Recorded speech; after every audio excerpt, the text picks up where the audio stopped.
GST ચોરીનો case મામલો Surat eco cell પોલીસને મળી મોટી સફળતા। સુરત ઇકો સેલ પોલીસે જીએસટી ચોરીના ગુનામાં વોન્ટેડ આરોપીની ધરપકડ કરી લીધી છે। પોલીસે આરોપીને મોહમ્મદ સુલતાન યુસુફ કાપડિયાની મુંબઈના મીરા રોડ ઉપરથી ધરપકડ કરી લીધી છે। 2024માં સેન્ટ્રલ જીએસટી વિભાગ દ્વારા સુરત ક્રાઇમ બ્રાન્ચમાં જીએસટી ચોરીની ફરિયાદ નોંધાવવામાં આવી હતી। અગાઉ આરોપી મોહમ્મદ રઝા ગભરાણીની ધરપકડ કરાઈ હતી। ત્યારબાદ આ કેસની તપાસ સુરત ઇકો સેલ પોલીસને સોંપવામાં આવી હતી।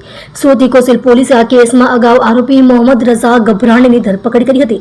ત્યારબાદ તેની પૂછપરછ કરવામાં આવતા હાલ પકડાયેલ આરોપી મોહમ્મદ સુલતાન મોહમ્મદ યુસુફ કાપડિયાનું નામ સામે આવ્યું હતું।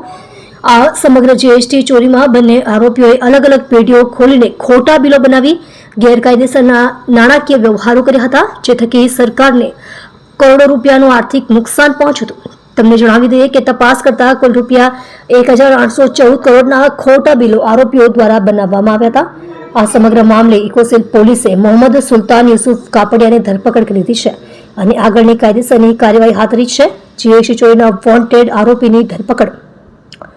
આરોપી મોહમ્મદ સુલતાન યુસુફ કાપડિયાની મુંબઈથી ધરપકડ વર્ષ 2024માં સેન્ટ્રલ જીએસટી વિભાગ દ્વારા સુરત ક્રાઇમ બ્રાન્ચમાં નોંધાઈ હતી ફરિયાદ। આ ગુનામાં અગાઉ આરોપી મોહમ્મદ રઝા ગભરાણીની થઈ હતી ધરપકડ। આરોપીઓએ અલગ અલગ પેઢીઓ ખોલી ખોટા બિલો બનાવ્યા હતા। ખોટા બિલો બનાવી આરોપીઓએ ગેરકાયદેસર નાણાકીય વ્યવહાર કરેલ।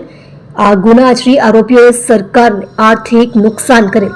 આરોપીએ કુલ રૂપિયા 1814 કરોડના ખોટા બિલો બનાવ્યા હોવાનો ખુલાસો ઇકોસેલે મોહમ્મદ સુલતાન યુસુફ કાપડિયાની ધરપકડની કાર્યવાહી હાથ ધરી। તમે જોઈ રહ્યા છો કેપી ન્યૂઝ ચેનલ રફીક શેખની સાથે।